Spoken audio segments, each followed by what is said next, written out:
So I was reading something that was saying how Broca's area affects the moving the tongue or facial muscles to produce speech.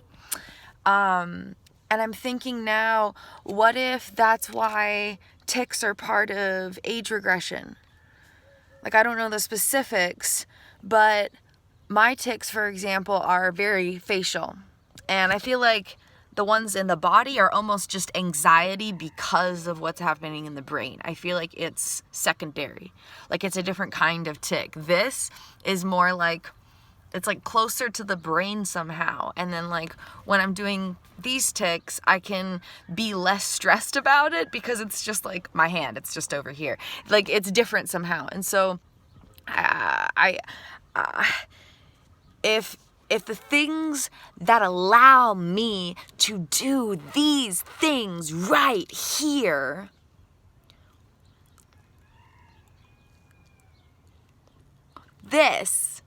talking, expressing, communicating, being intentional. It's if that's somehow reduced and my language abilities kind of go away with the age regression and Broca's area kind of becomes inaccessible. And then my facial expressions kind of do their own thing. Like, I might be really wide-eyed all the time, or I might be like the facial expressions are no longer in conscious control. Language centers go and facial expressions kind of do their own thing. I noticed those way before I noticed the tics. But what if they're connected somehow? What if the things that help you communicate intentionally, once they're disconnected from the conscious awareness, they're still doing stuff. They're still doing their own thing, maybe even responding for messages from the subconscious somehow. But no, it's fine. I know someone keeps getting mad because we're filming it vertically. It's okay, guys. It's all right. We set a rule before that when we record videos for YouTube, we do it horizontally. So now if we're not doing that, the protectors interrupt us. It's okay. I want to reset that right now. Reset the rule. We're allowed to record whatever. I feel it in my head. Right here, a little tension.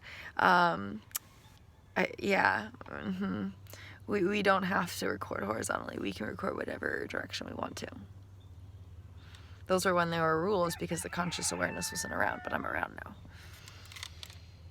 Okay, so what if the things that help you to communicate do their own things? And so tics might be like, choo, choo, choo, choo, choo, choo, choo, choo. That's one that we get. Or it might be, because I remember the feeling of them.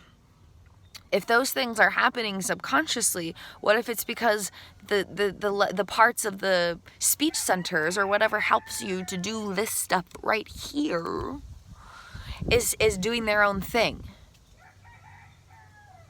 And it's functioning more than okay. It's just not connected to the conscious awareness anymore. And what if we just have to find a way to reconnect them? It's not broken, it's not maldeveloped, there's just a connection missing. So I'd like to explore this. I don't know what that would look like exactly, but this is the first note and we'll go from there. Don't stress about it. I know when we set a goal, we're like, how are we gonna get there? That's not how we do things anymore. We set the intention and we trust the journey and just keep going one step at a time, okay?